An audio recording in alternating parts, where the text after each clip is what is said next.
ఆంధ్రప్రదేశ్లో ఎన్డీఏ కూటమి అధికారంలోకి రాగానే టాలీవుడ్ అంతా ఒక్కసారిగా సంబరాలు చేసుకుంది. అటు మీడియా జర్నలిస్టుల దగ్గర నుంచి ప్రతి టాలీవుడ్ ప్రొడ్యూసర్స్ దగ్గర నుంచి డైరెక్టర్స్ వరకు చాలామంది సంబరాలు చేసుకున్నారు. ఎందుకు? అక్కడ తెలుగుదేశం ప్రభుత్వం గెలిస్తే సినిమా పరిశ్రమకి ఒక మంచి రోజులు వస్తాయని, సినిమా వాళ్ళకి సంబంధించినటువంటి కొంతమందికి మేలు జరుగుతాయని చెప్పేసి ఒక సంబరాలు చేసుకున్నారు. మరి నిజంగానే అక్కడ టాలీవుడ్ అక్కడికి వెళ్తుందా? ఆంధ్రప్రదేశ్కి వెళ్తుందా? ఆంధ్రప్రదేశ్ నుంచి తెలుగు సినిమా పరిశ్రమకి ఎలాంటి సహకారం ఉండబోతోంది? ఆంధ్రప్రదేశ్లో తెలుగు సినిమా కొత్తగా ఇంకేమన్నా కొత్త ఇండస్ట్రీ అక్కడ క్రియేట్ అయ్యే అవకాశాలు ఉన్నాయా? ఇవన్నీ తెలుసుకుందాం. సీనియర్ జర్నలిస్టు భరద్వాజ్ గారు ఉన్నారు. ఆయనతో అడిగి ఈ డీటెయిల్స్ అని ఒకసారి కనుక్కుందాం. అండి. హాయ్.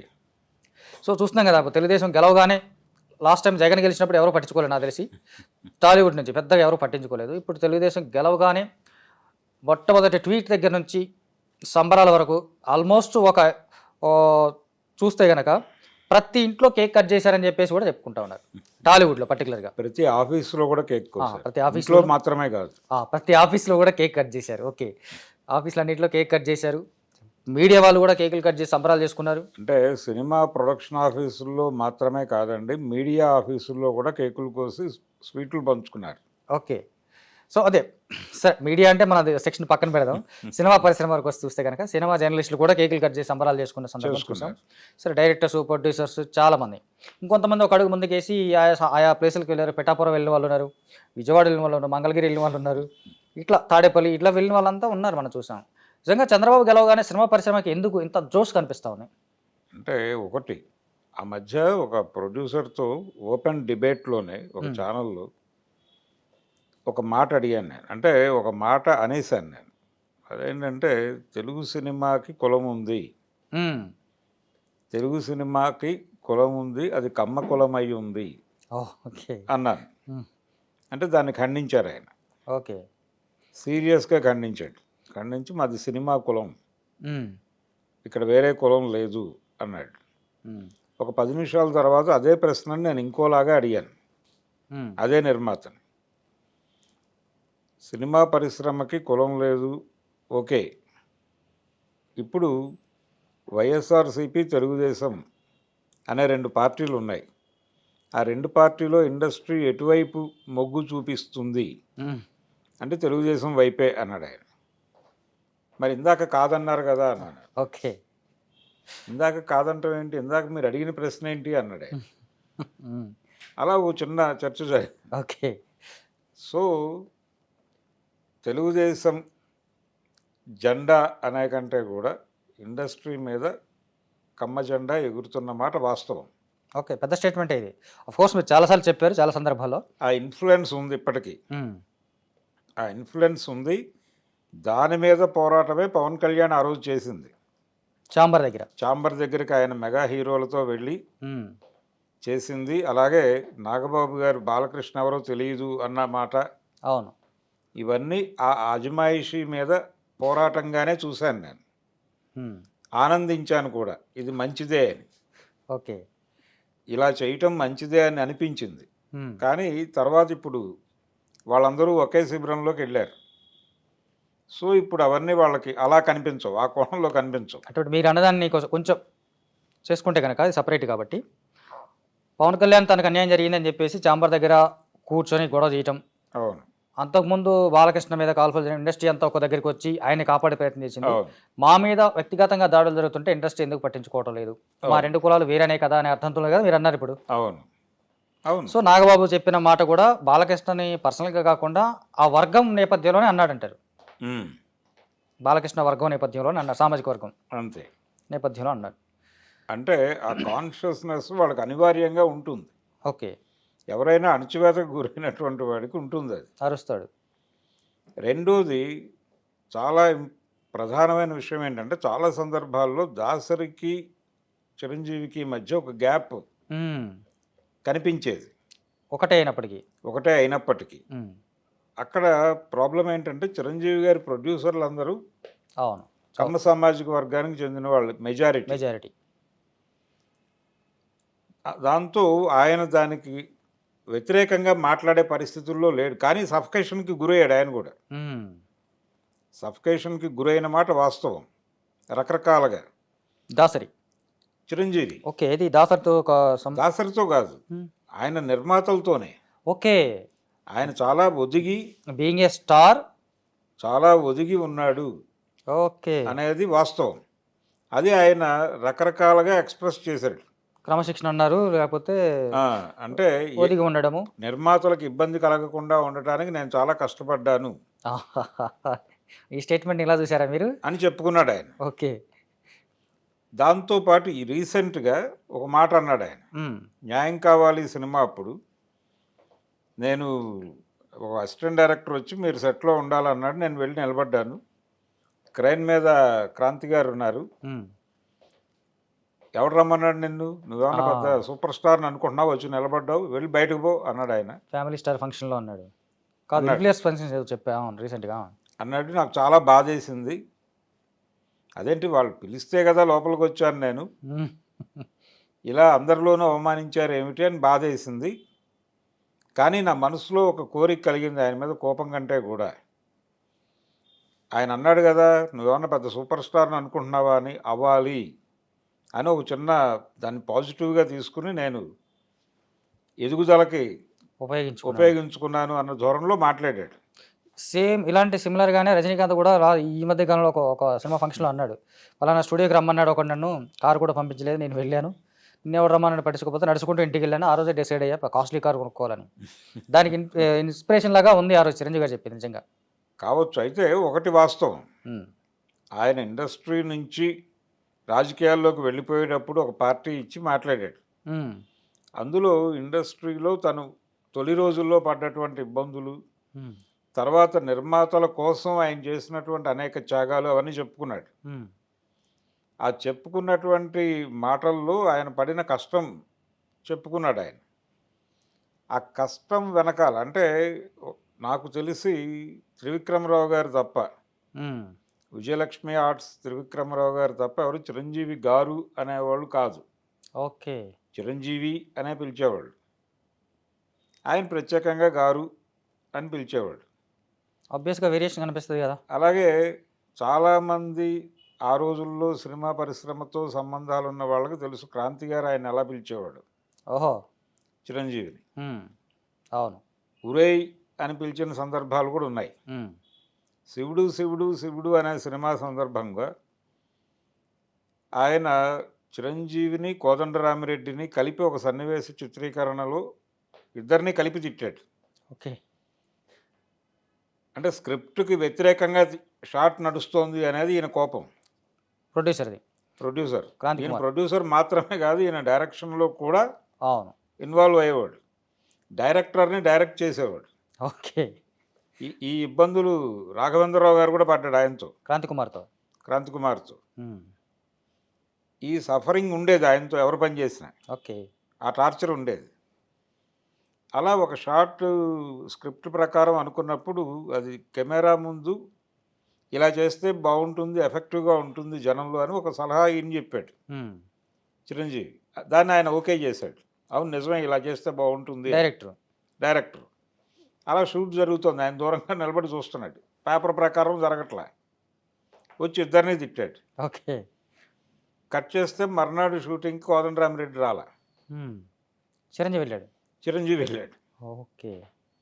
డైరెక్టర్ రెడీ అని అడిగాడు. ఇంటికి ఫోన్ చేశారు, అప్పుడు సెల్ ఫోన్లు లేవు, ల్యాండ్ లైన్. ఫోన్ చేస్తే ఆయన రాత్రి హైదరాబాద్ వెళ్ళారని చెప్పింది వాళ్ళ ఆవిడ. ఓకే. హైదరాబాద్ వచ్చి అక్కినేని నాగేశ్వరరావు గారి సినిమా ఒకటి, ఈ సినిమా ఉండటం వలన వద్దనుకున్నాడు ఆయన. ఓకే. శ్రీరంగ నీతులు అనే సినిమా, నేను ఆ సినిమా చేస్తానని ఇక్కడికి వచ్చి కమిట్మెంట్ తీసుకున్నాడు.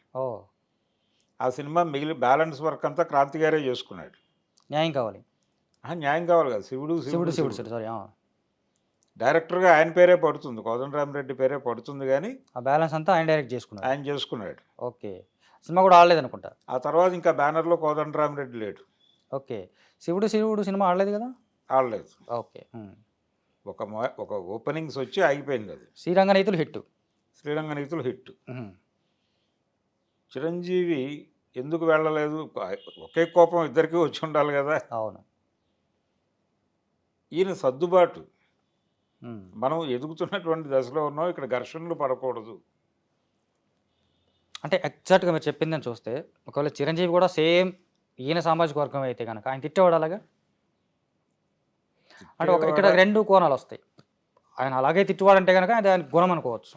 ఆయన గుణమే. రాఘవేంద్రరావును కూడా అలాగే అనేవాడు కదా. అదే. సో ఇప్పుడు మనం ఇటు వస్తే కనుక మనం మళ్ళీ ఎక్కడికి వెళ్ళిపోతున్నాం మనం. ఈ ఇండస్ట్రీకి సంబంధించి చంద్రబాబు నాయుడు గెలిచిన తర్వాత సంబరాలు చేసుకోవడానికి ఇవన్నీ ఒక రకంగా మీరు చెప్పినటువంటి ఇండస్ట్రీ మీద ప్రభావము ఉంది, వాళ్ళ ఇన్ఫ్లుయెన్స్ నడుస్తోంది. అయితే కుల కోణంలో చూడటం తప్పు అనే మాట వినిపిస్తుంది, కానీ ఒక రకంగా తెలుగు సినిమాలో ఎందుకు క్యాస్ట్ ఇష్యూని కథలుగా తీసుకొచ్చి చెప్పడంలో ఫెయిల్ అవుతున్నారు అనే కోణంలో కనుక చూస్తే తమిళ సినిమాలో వాళ్ళు చాలా ఈజీగా మాట్లాడేస్తారు. దాన్ని ఇక్కడికి వచ్చాక ఎందుకు మాట్లాడలేకపోతున్నారు అంటే ఇదే కారణం. ఈ ఇన్ఫ్లుయెన్స్ ఉండటమే కారణం. వర్గంగా మాట్లాడతారు వీళ్ళు, కులంగా మాట్లాడరు. వర్గ పోరాట కోణం తీసుకొచ్చి మాట్లాడతారు. జరుగుతోంది కుల పోరాటం. ఎగ్జాంపుల్, బెస్ట్ ఎగ్జాంపుల్ ఈ మధ్య కాలం అంటే నారప్ప. ఎందుకు ఆ రాజీ ధోరణి అంటే ఈ ఇన్ఫ్లుయెన్స్ ఉండటమే కారణం. అంటే అక్కడ జరిగిన ఏదైతే అణచివేతుందో అది ఇక్కడ చేసింది మనమే కదా, మన గురించి మనలా చెప్పుకుంటామనే అనే అంతేనా అనే. ఓకే. ఇప్పుడు రామానాయుడు గారు జయం మనదే అనే సినిమా తీశాడు. ఆ సినిమాలో ఒక రకంగా అది ఏ నేపథ్యం తీసుకున్నారు వాళ్ళు? కారంచేడు నేపథ్యం. కారంచేడు వారి స్వగ్రామం. అక్కడ జరిగినటువంటి దాడులు, వాళ్ళు పారిపోయి వెళ్ళి విజయనగర్ కాలనీ అని చెప్పి చీరాల దగ్గర శివార్లలో వాళ్ళు ఒక విడిగా గ్రామం ఏర్పాటు చేసుకునే పరిస్థితి కల్పించారు కదా, ఊళ్ళోంచి గెంటేసి. దాంట్లో వీళ్ళ ఫ్యామిలీ కూడా దగ్గుబాటి చెంచురామయ్య వీళ్ళందరూ ఉన్నారు కదా, కుటుంబమే ఉంది. వాళ్ళు ఆయన మీద దాడి జరిగి ఆయన చంపేశారు కదా తర్వాత. సో ఈ నేపథ్యంలో అంటే వాళ్ళు చేసిన దాడిని కూడా వాళ్ళు సినిమా తీసి క్యాష్ చేసుకోగలరు, అంత ఆర్గనైజ్డ్గా నడుస్తుంది అక్కడ. సో ఈ ఇన్ఫ్లుయెన్స్ అంతా ఉంది ఇండస్ట్రీ మీద. లేదు అని మాట్లాడతారు కానీ ఉంటుంది, చాలా లౌక్యంగా నడుస్తుంది. ఈ ఇబ్బందులు పడేవాడు ఆయన చిరంజీవి. ఓకే. ఈ ఇబ్బందులు పడుతూ వాళ్ళకు కొంచెం సహకరించేవాడు. దాసరితో కలిస్తే వీళ్ళు ఒక కూటమిగా ఏర్పడుతున్నారని ఎక్కడ వీళ్ళు అనుకుంటారో అని గ్యాప్ మెయింటైన్ చేసేవాడు. ఓకే. ఆ గ్యాప్ మెయింటైన్ చేయటం వెనకాల కారణం అది. ఒక దశలో అంటే ఎక్కువ మంది నిర్మాతలు అట్టున్నారు ఆయనకి, ఆగిపోవద్దు ఏనంటే ఆగిపోతున్నారు వాళ్ళు. అంటే ఎన్టీఆర్ పొలిటికల్ ఎంట్రీ. అవును. ఎన్టీఆర్ రాజకీయాల్లోకి వెళ్ళిపోయిన తర్వాత అశ్విని దత్ గారు అన్న మాట ఇది. అవును. ఒక పెద్ద క్రౌడ్ పుల్లర్ హీరో వెళ్ళిపోయాడు సినిమాలో వదిలేసి, ఈ థియేటర్లను నింపేవాడు ఎవరు అనుకున్నాం. కృష్ణ అప్పటికే కొంచెం వయసు దగ్గర పడ్డము, ఆయన పర్టికులర్ రోల్స్ చేయలేకపోవడం. అంటే అప్పటికి ఆయన ఉన్నాడు కానీ ఆ స్టామినా వేరు. ఒక కొత్త వెల్లువ కావాలి. కరెక్ట్గా రామారావు గారు ముఖ్యమంత్రి అయిన కొత్తలోనే ఖైదీ సినిమా రిలీజ్ అయింది. అవును, 83లో. అది ఒక గ్యాప్ని ఫిల్ చేసింది. బిగ్గెస్ట్ హిట్ అవ్వడం ఆ గ్యాప్ని ఫిల్ చేసింది ఆ సినిమా. సో ఒక క్రౌడ్ పుల్లర్ దొరికాడు అనేది అర్థమైపోయింది ఇండస్ట్రీకి. సో అక్కడి నుంచి అతనితో సినిమాలు, కృష్ణతో చేయలేరు కదా వాళ్ళు. అవును. రామారావు గారు ఈవెన్ జస్టిస్ చౌదరి తీసినటువంటి త్రివిక్రమరావు గారు తర్వాత ఈయనతోనే సినిమాలు తీశాడు కదా. అవును. చిరంజీవితోనే. పల్లవి వెంకటరత్నం గారు చిరంజీవితోనే చేశాడు కదా. అవును. అశ్విని దత్ ఈయనతోనే క్యారీ అయ్యాడు కదా. సో అంటే ఆయన కేవలం ప్రసాద్ ఎన్టీ రామారావు గారు ప్రొడ్యూసర్ కదా. తర్వాత కేవలం చిరంజీవితోనే చేశాడు. కేవలం చిరంజీవితోనే చేశాడు. బాలకృష్ణ డేట్లు చూసేవాడు ఆయన. ఓకే. కానీ ఈయనతోనే చేశాడు. ఈయనతోనే సినిమాలు తీసేవాడు. లాస్ట్ సినిమా ముగరాజు వరకు అనుకుంటా కదా. ముగరాజు వరకు వాళ్ళే సినిమాలు తీశారు. ఇంతో వాళ్ళతో ఘర్షణ అలా పెట్టుకుంటాడు ఈయన. అది కాక కృష్ణ గారు ఎన్టీఆర్కి వ్యతిరేకంగా ఉంటాడు కాబట్టి ఆయనతో తీయలేదు. వాళ్ళ వాడే అయినప్పటికీ చెప్పినట్టుగా ఆయన రామారావు గారిని విమర్శిస్తూ సినిమాలు తీస్తున్నాడు అప్పుడు. అవును. అందుకని అనివార్యంగా వీళ్ళందరూ అంటే ఎలా ఉండేదంటే ఇండస్ట్రీలో అంటే ఒక రకంగా ఖైదీ చిరంజీవి కెరీర్ని టర్న్ చేసింది అంటే అది బ్లాక్ బస్టర్ అవడం, ఇక్కడ ఉన్నటువంటి ఆ సామాజిక సమీకరణల సిచ్యుయేషన్కి దాటి ఈయన స్టార్ అయ్యాడు. స్టార్ అయినప్పటికీ అంటే కండిషన్స్ ఎలా ఉండేవంటే, ప్రెజర్ ఎలా ఉండేదంటే, ఎన్టీ రామారావు గారు రాజకీయాల్లోకి వెళ్ళిపోయిన తర్వాత ఆయన మీద నాదెండ్ల భాస్కర్రావు గారు వెన్నుపోటు పొడిచాడు. ఆయన దగ్గర నుంచి పవర్ లాక్కున్నాడు. 4 రోజులు ముఖ్యమంత్రిగా ఉన్నాడు ఆయన. తెలుగుదేశం పార్టీలో ఉన్న కొంతమంది ఆయన వైపు వెళ్ళారు. ఆ వెళ్ళిన వాళ్ళల్లో తాతినేని ప్రకాశ్రావు గారు కూడా ఉన్నాడు. ఓ ఎన్టీఆర్తో చాలా సినిమాలు చేశారు. ఎన్టీ రామారావు గారి రూమ్మేట్ ఆయన. అవును. మెడ్రాస్లో ఈయన వెళ్ళినప్పుడు ఈయన గదిలోనే ఆయన ఆశ్రయం పొందాడు. ఈయన టీవీ రాజు ఎన్టీఆర్ రూమ్మేట్స్ అంటారు. రూమ్మేట్స్ మ్యూజిక్ డైరెక్టర్ టీవీ రాజు గారు ఉన్నప్పుడు రామారావు ఆయన రాజకీయాల్లో నుంచి వచ్చాడు, అక్కడికి కమ్యూనిస్టు రాజకీయాల్లో నుంచి వచ్చాడు తాతినేని ప్రకాశ్రావు. వచ్చిన వాడు ఈయన పార్టీ పెట్టినప్పుడు ఈయనతో ట్రావెల్ అయ్యాడు. ట్రావెల్ అయ్యి అటు వెళ్ళాడు, నాదెండ్ల వైపు టర్న్ తీసుకున్నాడు. ఒక రకం వెన్నుపోటు బ్యాచ్లో ఈయన కూడా ఉన్నట్టే. ఉన్నట్టే. అయితే ఎప్పుడైతే ప్రకాశ్రావు గారు నాదెండ్ల వైపు ఉన్నాడు అనేది బయటకు వచ్చిందో ఇండస్ట్రీ అలర్ట్ అయింది. ఓకే. అలర్ట్ అయ్యి తాతినేని ప్రకాశ్రావు గారు అబ్బాయి ప్రసాద్ అప్పటికి సినిమాలు చేస్తున్నాడు. ఓకే. తెలుగులో చిరంజీవితోనూ బాలకృష్ణతోనూ. చిరంజీవితో నాగు అనే సినిమా చేశాడు ఏవిఎం వాళ్ళకి. ఆ తర్వాత పులి అనే సినిమా కమిట్ అయి ఉన్నాడు చిరంజీవితో. అనౌన్స్మెంట్ వచ్చేసింది. ఓకే. అనౌన్స్మెంట్ వచ్చేసిన తర్వాత ఈ ఇన్సిడెంట్ జరిగింది. అప్పుడు చిరంజీవి గారు టిఎల్వి ప్రసాద్ని ఇంటికి పిలిచి బ్రేక్ఫాస్ట్ ఇచ్చి, ఈ కండిషన్లో నిన్ను డైరెక్టర్గా తీసేద్దాం అనుకుంటున్నారు, ఆ విషయం నన్ను కన్వే చేయమన్నారు, నేను కన్వే చేస్తున్నాను మీకు. వేరే ఆల్టర్నేటివ్ రాజ్ భరత్తో వెళ్ళిపోదాం అనుకుంటున్నాం. మీకు ఇచ్చిన అడ్వాన్స్లు అవన్నీ ఓకే, అవన్నీ ఎవరు మాట్లాడరు. ఇది కండిషన్.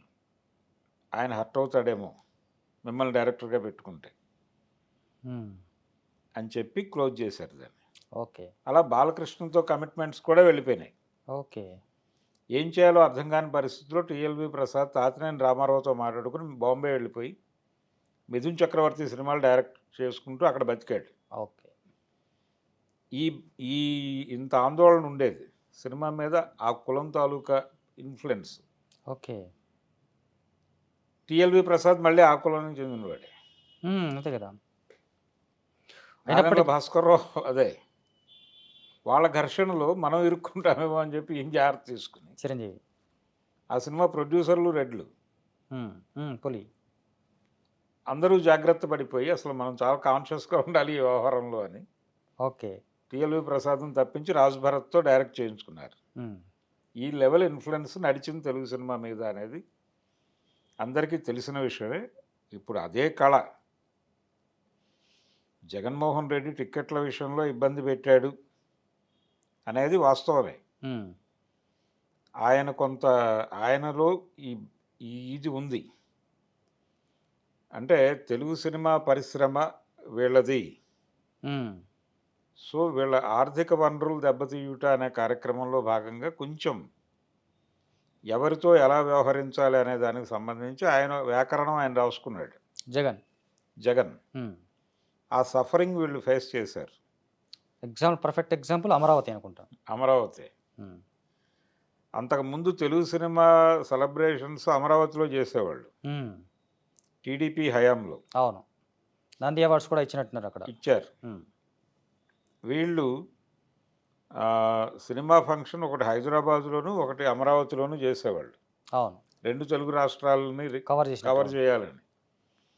జగన్ ముఖ్యమంత్రి అయిన తర్వాత ఒక ఫంక్షన్ కూడా అటు పోలేదు.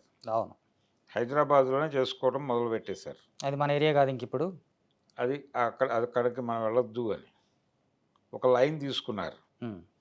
అది కూడా స్పష్టంగా కనిపిస్తుంది. రెండోది, జగన్ కూడా పర్టికులర్గా కరోనా అనంతరం కొంచెం అంటే ఎన్నికలుగా దగ్గర పడుతున్న దశలో వీళ్ళతో అంటే పవన్ కళ్యాణ్తో వ్యవహరించటం వకీల్ సాబ్ దగ్గర మొదలైంది. అది మిగిలిన హీరోలతో ఫ్లెక్సిబుల్గానే ఉన్నాడు మళ్ళీ. అవును, మహేష్ బాబు సినిమాలకి వాటికి ఓకే, ఈవెన్ చిరంజీవి సైరాకి వీటికి కూడా. అవును, సైరా కాదు ఇది ఆయన చేసినటువంటి ఆచార్య సినిమా గురించే వెళ్ళారు అప్పుడు మాట్లాడటానికి. నిజానికి చిరంజీవిని ముందు జగనే పిలిచాడు. ఓకే, పిలిచి ఆయనతో వేరే విషయం కొన్ని పొలిటికల్ ఇష్యూస్ మాట్లాడటానికి పిలిచాడు ఆయన. దాంతోపాటు సినిమాకి సంబంధించినటువంటి సమస్యల్ని కొంచెం మీరు చూసుకోవాలి మా తరఫున అన్న టోన్లోనే పిలిచి మాట్లాడే ప్రయత్నం చేశాడు ఆయన. ఉమ్. అది చిరంజీవే వెళ్ళినట్టుగా ప్రొజెక్ట్ అయింది బయట. ఓకే. కానీ ఆయనే పిలిచాడు, ఉమ్. జగనే పిలిచాడు.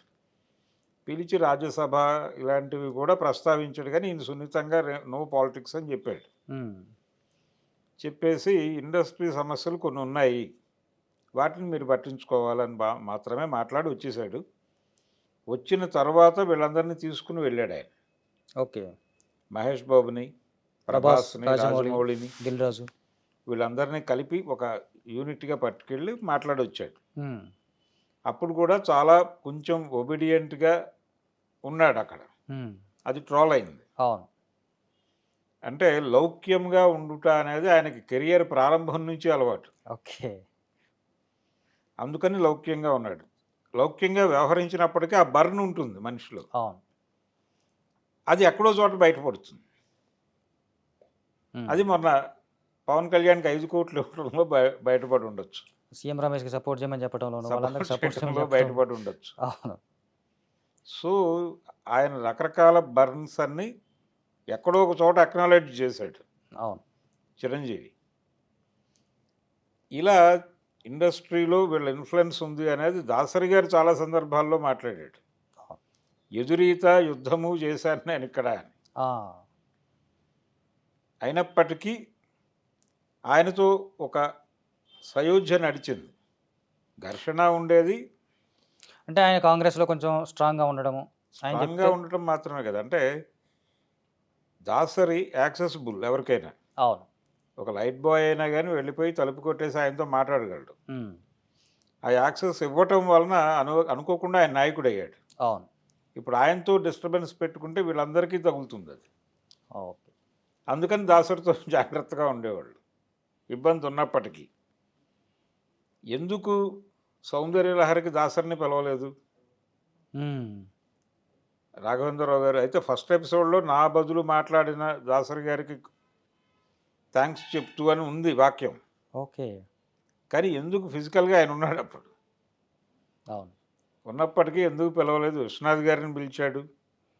రాఘవేంద్రరావు సౌందర్య లహరికి సంబంధించి ఆ సమకాలీన దర్శకుడు. వాళ్ళిద్దరికి సంబంధించిన చర్చ జరిగేది అక్కడ. ఓకే. ఆయన పాజిటివ్గానే మాట్లాడేవాడు. తప్పదు ఇంకప్పుడు. నారాయణరావు గారు అనే మాట్లాడేవాడు. పైగా ప్రకాష్ రావు గారు ఈ జనరేషన్లో బెస్ట్ డైరెక్టర్ దాసర్ అని అన్నారు అనే మాట కూడా ఈయనే చెప్పాడు. అవును. నిజానికి ఒక విషయం నాకు తెలిసినంత వరకు ఏంటంటే, రాఘవేంద్రరావు కథాబలం ఉన్న సినిమాలు చేస్తున్నాడు. ఈయన రాఘవేంద్రరావు దాసనారాయణరావు కథాబలం ఉన్న సినిమాలు చేస్తూ ఉన్నాడు. ఆయన హీరోలతో పని లేదు ఆయనకి, ఆయన కథలే హీరోలు. అని చేత ఇప్పుడు నేను హీరోలతో గంతులు వేయించాలి. అవును. పైగా ఈయన కూడా కథలతో ఫస్ట్ కల్పన ఈ సినిమాలు తీసినప్పుడు కొంచెం క్రాంతి గారి ఇన్ఫ్లుయెన్స్. దాంతో తర్వాత అదేదో కొంచెం మిస్ఫైర్ అయ్యేసరికి ఇది కాదు, మనం కథలు కాదు ఇంకేదో చూపించాలని ఈయన మొదటి నుంచి కూడా ఈయన పెద్ద సినిమాల మీదే ఈయన దృష్టి. రాఘవేంద్రరావు అంటే ఆయన వీళ్ళిద్దరు కంపేర్ చేసుకున్నప్పుడు ఈయన ఇలాగా భావించాడని చెప్పేసి కూడా కొంతమంది చెప్తా ఉంటారు. అవును. అంటే ఆయన చెప్పిన మాటే, అదే రాఘవేంద్రరావు గారు చెప్పిన మాటే అది కూడా. అది అంటే దాసనారాయణని డామినేట్ చేయాలంటే ఖచ్చితంగా నేను ఇంకేదో స్పైసీనెస్ చూపించాలి. అవును. అప్పుడు ఆయనకి యాపిల్ పండు దొరికింది. అంతే. అదే ధోరణిలో ఆయన ప్రయాణం అలా నడిచింది. అదే ఈయన ప్రయాణం ఇలా నడిచింది.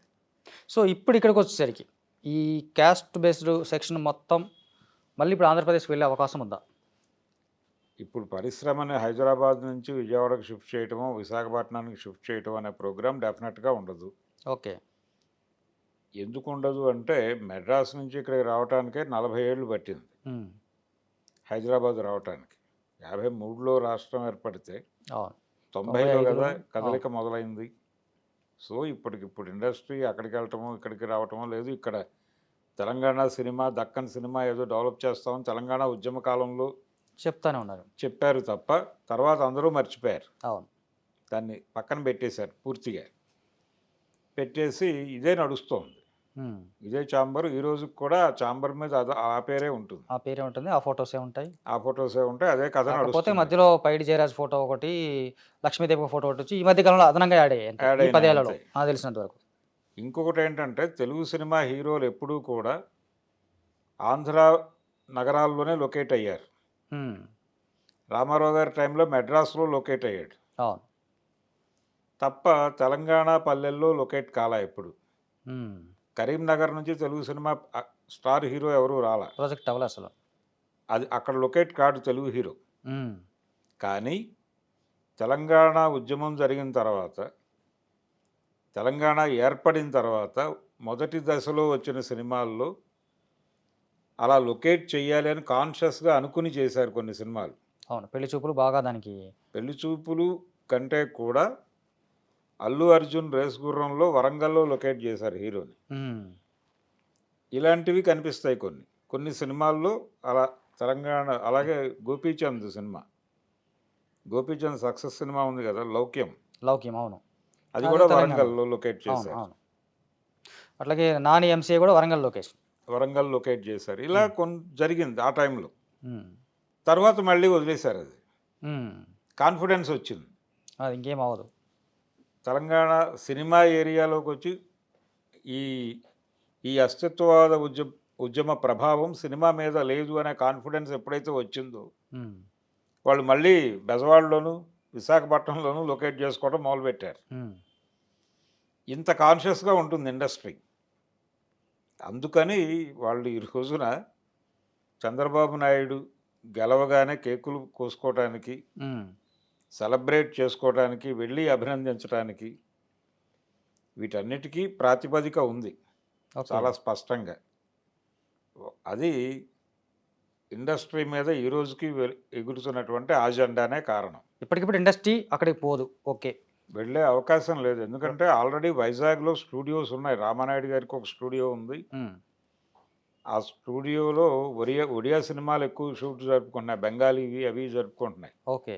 వీళ్ళు వెళ్ళి అక్కడ షూటింగ్లు ఏం చేయట్లా తెలుగు వాళ్ళు. ఉమ్. అంటే నేను అనేది ఏంటంటే, ఇప్పుడు మీరు చెప్పిన దాన్ని లీడ్ తీసుకుంటే, అక్కడ ఆయన గెలవడం కారణంగా ఆ నేపథ్యం ఉన్న వాళ్ళంతా ఇక్కడ కేకులు కట్ చేసుకున్నారు. అవును. మరి ఇక్కడ కేకులు కట్ చేసుకున్న వాళ్ళందరికీ ఆయన ఇచ్చేటువంటి స్వీట్ న్యూస్ ఏముంటుంది, వీళ్ళకి ఏముండే అవకాశం ఉంటుంది? ఇప్పుడు వైజాగ్లో స్టూడియో పెట్టాలి అనేటువంటి ఆకాంక్ష చిరంజీవి గారికి ఉంది. ఉమ్. ఆ మేరకు అక్కడ ఒక 2 కొండల మీద ఆయన జెండా ఎగరేసే అవకాశం ఉంది. జెండా ఎగరేసాడు ఆల్రెడీ. ఆయనకి కొన్నారు. ఆయన ప్రభుత్వం కేటాయింపుల్లో వచ్చింది అది. ఓహో, ఫ్రీగానే. కేటాయింపే. అంటే అది ఎవరి హయాంలో? చంద్రబాబు హయాంలో జరిగిందా, జగన్ హయాంలో జరిగింది? చంద్రబాబు టైంలో, 2014లోనే. ఆ టైంలోనే జరిగింది. ఆ టైంలో ప్రోత్సాహకాల్లో భాగంగానే జరిగింది అది. ఉమ్. ఈయన కొంత కేంద్ర మంత్రిగా వ్యవహరించి ఇటు రావటం ఇదంతా పనిచేసింది, ఇన్ఫ్లుయెన్స్ అంతా.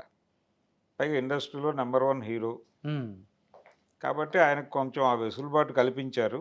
ఇప్పుడు ఆయన అక్కడ స్టూడియో నిర్మాణాన్ని వేగవంతం చేసే అవకాశం అయితే ఉంది ఓకే. ప్రభుత్వ సహకారంతో. అట్లాగే ఆంధ్రప్రదేశ్ నుంచి ఏమైనా కొత్త పాలసీస్, తెలుగు సినిమాకి సంబంధించి కొత్త పాలసీస్ అంటే గతంలో జగన్ కూడా ఒక మాట చెప్పింది ఏంటంటే, ఇక్కడ జరిగే షూటింగ్స్ జరిగితే కనుక కొంత రాయితీ ఇస్తామన్నది, అది వర్కౌట్ అవ్వలేదు యాక్చువల్గా, ఆచరణలోకి రాలేదు. రాయితీ అనేది మొదటి నుంచి ఉంది, ఈ రోజున కొత్తగా వచ్చింది కాదు. ఇండస్ట్రీ మెడ్రాస్లో ఉన్నప్పుడు కూడా ఆంధ్రప్రదేశ్లో షూటింగ్ జరిగితే, ఆంధ్రప్రదేశ్లో షూటింగ్ జరిపితే పన్ను రాయితీలు అన్ని రాయితీలు ఇచ్చారు. అప్పుడు కూడా ఓకే. సబ్సిడీలు కూడా ఇచ్చారు. ఉమ్. సబ్సిడీలు ఇచ్చారు. చాలామంది క్లెయిమ్ చేసుకుని తీసుకునేవాళ్ళు. పోకూరు బాబురావు గారిని అడిగితే ఉమ్. ఈ విషయం చాలా స్పష్టంగా చెప్తాడు ఆయన. ఓకే. ఎందుకంటే ఆయన ఎంత పర్సంటేజ్ ఆంధ్రాలో తీయాలో అంత పర్సంటేజ్ ఆయన ఆంధ్రాలో తీసేవాడు. ఉమ్. సబ్సిడీ వరకు, సబ్సిడీ కోసం. ఓకే. ఇంత తీయాలి అనుకుంటే అంత తీసి వాళ్ళకి చూపించేవాడు. ఓకే. దీన్ని మెయింటైన్ చేశాడు ఆయన, ఉహుం. సబ్సిడీ తీసుకునేవాడు ఆయన. సో ఇలా కొంతమంది నిర్మాతలు దాని మీద వర్కౌట్ చేసేవాళ్ళు బడ్జెట్ని. ఇప్పుడు హైదరాబాద్ వచ్చినా కూడా అది అది నడిచిందా? ఏది ఇండస్ట్రీ హైదరాబాద్ వచ్చిన తర్వాత కూడా? వచ్చిన తర్వాత లేదు ఇక. ఓకే. ఇక ఇప్పుడు మళ్ళీ ఆంధ్రాలో షూటింగులు చేసుకుంటే ఉమ్. లొకేషన్ ఫ్రీ అన్నాడు కదా జగన్ కూడా. జగన్ అన్నాడు, అవును.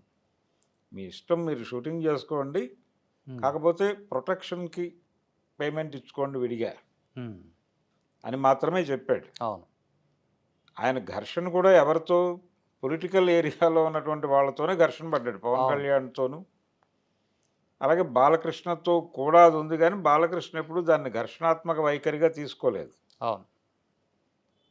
తీసుకోకుండా తన సినిమా ఏ పద్ధతిలో రిలీజ్ అయినా ఆయన పెద్దగా ఇన్వాల్వ్ అయ్యేవాడు కాదు. సినిమాల విషయంలో ఎప్పుడు బాలకృష్ణ కమెంట్స్ లేవు పెద్దగా, చేయలేదు. పొలిటికల్ కమెంట్, దాన్ని పొలిటికల్ చేయాల, పొలిటికలైజ్ చేసే ప్రయత్నం చేయలేదు. పవన్ కళ్యాణ్ చేశాడు. పవన్ కళ్యాణ్కి సంబంధించి వాళ్ళు కూడా కాన్షియస్గా ఉన్నారు. అయితే ఈ టిక్కెట్ల వివాదం ఇవి జరిగినప్పుడు తెలుగుదేశం పార్టీ నుంచి చంద్రబాబు నాయుడు గారే ఆ మాట అన్నాడు. సినిమా వాళ్ళను కూడా ఏడిపిస్తున్నాడు ఈయన అవును అన్నాడు.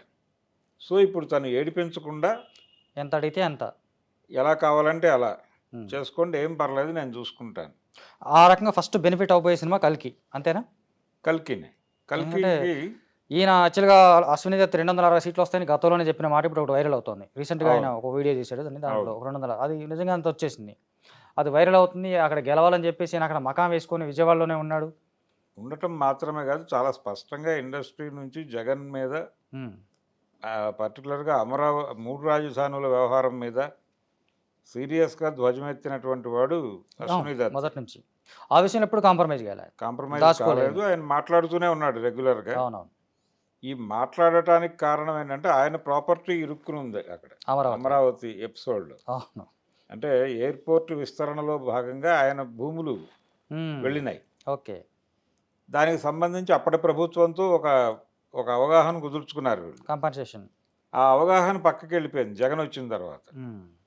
అది నష్టమే కదా ఆయనకి. అది మాట్లాడేవాడు ఆయన ప్రతి సందర్భంలోనూ, ఆ సఫరింగ్. అదే ఇప్పుడు దాని నుంచి బయటపడ్డాము అనేటువంటి ఒక రిలీఫ్ ఉంది ఆయనకి. అవును.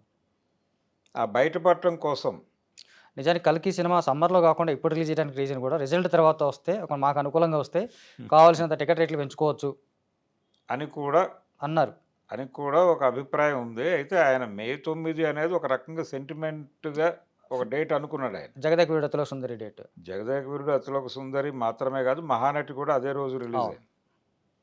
సో ఆ డేట్ బాగుంటుంది, ఆ రోజు రిలీజ్ చేద్దాం అనేది ముందు అనుకున్నారు. ఎలక్షను, ఐపీఎల్ ఇవన్నీ వచ్చేసరికి జనం మూడ్ అటు ఉంటుంది కాబట్టి, రెండోది ఈసారి హోరాహోరీ యుద్ధం జరుగుతుంది అనే విషయం ఆయనకు తెలుసు. అవును. దీనిలో ఈ సినిమా వేయటం కరెక్ట్ కాదు అనే ఉద్దేశం. ఇక్కడ మాత్రమే కాదు, జాతీయ స్థాయిలో కూడా ఒక యుద్ధ రంగం నడిచింది.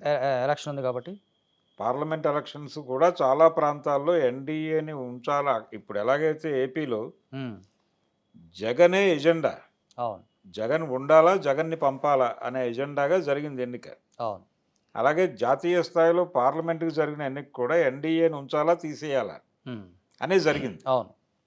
అందుకనే 140 దగ్గర ఆగింది. అది 240 దగ్గర ఆగింది. నిజానికి 211 దగ్గర ఆగుతుంది అనేది ప్రిడిక్షన్. ఒక 30 స్థానాలు అదనంగా వచ్చినాయి ఎన్డీఏ బీజేపీకి. దాంతో ఎన్డీఏ భాగస్వామ్య పక్షాల సహకారంతో వాళ్ళు ఇప్పుడు ప్రభుత్వాన్ని ఏర్పాటు చేయగలుగుతున్నారు. ఇది కూడా యుద్ధమే. ఆ యుద్ధం ఇది పైగా pan India cinema, pan world cinema. అందుకని ఈ గొడవలన్నీ అయిపోయిన తర్వాత రిలీజ్ చేద్దామని చెప్పి ఆయన. సో ఇప్పుడు అనుకోకుండా ఇది కలిసి వచ్చింది. ఇది వస్తుంది అనే విషయం కూడా ఆయన మాట్లాడాడు. టెస్ట్ చేశారు. అవును, అది వచ్చే ఉంది కాబట్టి. అంటే తనలాంటి వ్యతిరేకత ఇక్కడ పర్టికులర్గా ఒక కమ్యూనిటీ మొత్తం కూడా యాంటీ జగన్గా వ్యవహరించింది. ఏదైతే ఇండస్ట్రీలో డామినేటింగ్గా ఉన్న కమ్యూనిటీ ఉందో వాళ్ళంతా వాళ్ళంతా ఒక్క పర్సంటేజ్ కూడా అటు జగన్ వైపు లేదు. మొత్తంగా టోటల్గా కన్సాలిడేట్ అయ్యారు. ఆ కన్సాలిడేషన్ అనేది చాలా పర్టికులర్గా కనిపించింది ఎన్నికలు. అది పరిశ్రమ నుంచి కూడా వ్యక్తమైంది. మనకి లాస్ట్ ఒక 5 yearsలో చూసుకుంటే పవన్ కళ్యాణ్ కూడా ఆంధ్రాలో ఒక స్టూడియో కట్టబోతున్నాడు అనే వార్తలు ఒక దశలో వచ్చినాయి, సడన్గా ఆగిపోయినాయి. అది అయ్యే అవకాశం ఉంది? అది లేదు. చిరంజీవి గారు అయితే స్టూడియో వైజాగ్లో స్టూడియో అనేది ఆయన డ్రీము. అక్కడ ఇల్లు ఉంది ఆయనకి. అవును. ఆయన ఒక మాట అన్నాడు, ఆఫ్టర్ అంటే నేను ఇంకా యాక్టివిటీ విరమించుకున్న తర్వాత వైజాగ్ వచ్చి సెటిల్ అవుతాను అని. ఆ ఇంటి గృహప్రవేశం సందర్భంగా మాట్లాడాడు ఆయన. సో ఆయనకు స్టూడియో నిర్మాణము అనేది ఒక డ్రీమ్ ఉంది. అది ఈ టెన్యూర్లో కంప్లీట్ అయిపోవచ్చు, అవడానికి అవకాశం ఉంది. ఎందుకంటే ఆయన ఎన్డీఏతో దగ్గరగా ఉన్నాడు, చంద్రబాబుతో త్రూ పవన్ కళ్యాణ్ సన్నిహితంగా ఉన్నాడు. పైగా చంద్రబాబు గారి ప్రభుత్వం ఏర్పాటు వెనకాల కీలక పాత్ర పవన్ కళ్యాణ్దే. అవును. ఆయన 5 కోట్లు చందా ఇచ్చున్నాడు, ఆ పార్టీకి ఫండ్ ఇచ్చున్నాడు. సో ఇవన్నీ కలిసి వచ్చే అంశాలు కాబట్టి ఆ పని జరిగిపోయే అంటే ఛాన్సే ఎక్కువ ఉంది ఊరకే ఎవరు మహానుభావులు అనుకోవచ్చా? అనుకో 5 కోట్లు ఫండ్ ఇటువంటి కల వెనక స్టూడియో ఒకటి ఉంది. ఉండొచ్చు ఉండొచ్చు. ఉండొచ్చు జగన్తో పోలిస్తే కనుక ఖచ్చితంగా ఉంటుంది. ఎందుకంటే చంద్రబాబు నాయుడు మొదటి నుంచి సినిమా వాళ్ళని పాలిటిక్స్లోకి విరిగా పట్టుకొచ్చి ప్రమోషన్స్ చేయించి యాడ్స్ చేయించి వాళ్ళతో రకరకాలు చేసింది. ఆ ట్రెండ్ మొదలుపెట్టింది ఈయన. సో ఇండస్ట్రీకి ఈయనక దగ్గరగా ఉంటాడు. ఆ గ్లామర్ కూడా అవసరం ఆయనకి. ఎన్టీఆర్ కంటే కూడా ఇండస్ట్రీకి దగ్గరగా ఉన్నవాడు చంద్రబాబు. ఇండస్ట్రీ మనిషి అయినప్పటికీ ఇండస్ట్రీతో వ్యతిరేకంగానే ఉన్నాడు ఆయన. అవును. స్లాబ్ సిస్టమ్ పెట్టి అవును. స్లాబ్ సిస్టమ్ తీసేయమని అడిగితే వెళ్ళి ఎవరికి ప్రాబ్లం అని అడిగాడు ఆయన.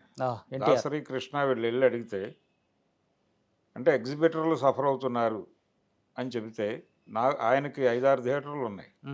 ఇప్పుడు హైదరాబాద్లో 3 థియేటర్లు ఉన్నాయి, విజయవాడలో 2 థియేటర్లు ఉన్నాయి, ఇలా ఒక 5-6 సినిమా హాళ్ళు ఉన్నాయి ఆయనకి. నాకంటే పెద్ద ఎగ్జిబిటర్ ఎవడన్నా వచ్చి సఫర్ అవుతున్నామని చెప్తే వింటా వచ్చేసారు వీళ్ళు బయటికి. వైఎస్ రాజశేఖర రెడ్డి వచ్చాక తీశాడు అది. ఆ ధోరణిలో ఉండేవాడు ఆయన. ఈయన మాత్రం వాళ్ళతో చాలా సానుకూలంగా ఉన్నాడు. వాళ్ళతో యాడ్స్ చేయించారు, యాక్ట్ చేయించారు, రకరకాలుగా ప్రచారాలు చేయించారు. రాఘవేంద్రరావు గారికి పదవి ఇచ్చాడు. సో చూసుకుంటే కనుక రాబోయే రోజుల్లో తెలుగు సినిమాకి టికెట్ రేట్లు, పెద్ద సినిమాలకి పర్టికులర్గా పెద్ద సినిమాలకి టికెట్ రేట్లకు సంబంధించినటువంటి జగన్ లాగా వచ్చినటువంటి ఇష్యూస్ అయితే రిపీట్ కావు. ఎవరికి ఎంత కావాలంటే అంత పెంచుకునే అవకాశం ఉంటుంది. డెఫినెట్గా ఆ మేరకు ప్రభుత్వం ఏదైతే టికెట్ రేట్లు తగ్గించిన టికెట్ రేట్లకు అనుగుణంగా టికెట్లు అమ్ముతున్నారా లేదా అని అప్పుడు ఎంఆర్ఓలు చూసినట్టుగా పెంచిన టికెట్ రేట్లకు అనుగుణంగా అమ్ముతున్నారా లేదా అని ఈ ఎంఆర్ఓలు వెళ్ళి చూసినా ఆశ్చర్యం లేదంటే. సో చూద్దాం. ఇది దీనికి సినిమా ఆంధ్రప్రదేశ్లో తెలుగు సినిమాకి సంబంధించినటువంటి ఎలాంటి ఆదరణ రాబోతుందనే దానికి ఎగ్జాంపుల్గా చాలా విషయాలు చెప్పారు భరద్వాజ్ గారు. కాకపోతే ఇందులో కొంతమందికి ఇబ్బంది కలిగించేటువంటి అంశాలు ఉన్నాయి. అయినప్పటికీ ఆయన ఇలాంటి విషయాలు చాలా సందర్భాల్లో చెప్పు ఉన్నారు. దీనికి సంబంధించి ఎవరైనా వ్యతిరేకించే వాళ్ళు ఉన్నా హ్యాపీగా వెల్కమ్ చేస్తాం. దాని గురించి ఎవరైనా మాట్లాడవచ్చు. మరి టాలీవుడ్కి ఆంధ్రప్రదేశ్ నుంచి చంద్రబాబు నాయుడు ఎలాంటి తాయిలాలు ఇవ్వబోతున్నాడు అనేది మరి కొద్ది రోజుల్లో తెలుస్తుంది. ఆ తర్వాత మరోసారి మాట్లాడుకుందాం. Thank you.